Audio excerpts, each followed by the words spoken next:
a prolific run scorer, and one of the most dependable members of Sri Lanka's middle order. Angelo Mathews announced his retirement from Test cricket recently, and it was an emotional affair. Angelo Mathews burst onto the scene as a stylish young batsman back in 2009, but it was his all-round skills that made him a mainstay of the Sri Lankan team for over a decade. He was a classy batsman who anchored the Sri Lankan innings with his elegant stroke play. At his peak, there were few more elegant batsmen in world cricket than Angelo Mathews. He made his Test debut against the touring Pakistanis at the age of just 18, and within 3 years, he became the youngest player to captain Sri Lanka in Tests. By the time he hung up his boots, he had played 118 Tests, 16 centuries and scoring 8,167 runs at an average of 44.62. He also picked up 33 wickets with his medium-pace bowling. Mathews made his ODI debut on December 17, 2009, in the second ODI against England at the Premadasa Stadium in Colombo. Mathews scored 137 off 157 balls and won the Man of the Match award. That was the start of a fine limited overs career, which saw him become just the fourth Sri Lankan to reach 2,500 one-day international runs.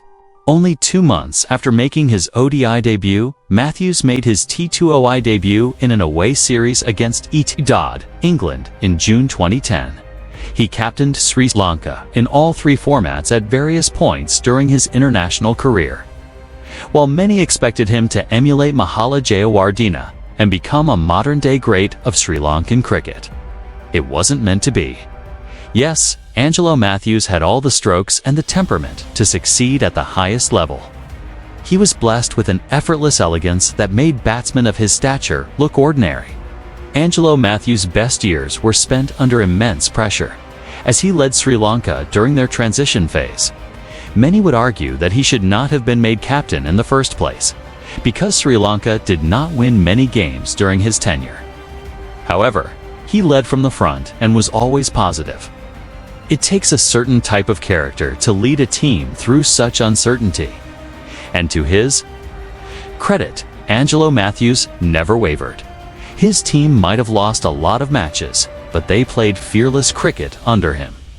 As a result, when Angelo Mathews stepped down as captain, Sri Lanka were ranked 8th in the ICC Test rankings. And as fate would have it, his final Test as captain was against the same opposition, Pakistan, at the SSC in Colombo. The match ended in a draw. Despite lacking the big overseas victories, Mathews can count himself among the luckier captains. He led Sri Lanka in 24 Tests, 32 ODIs and 18 T20As. He was appointed the national team's limited overs vice-captain in May 2013 before taking over as skipper.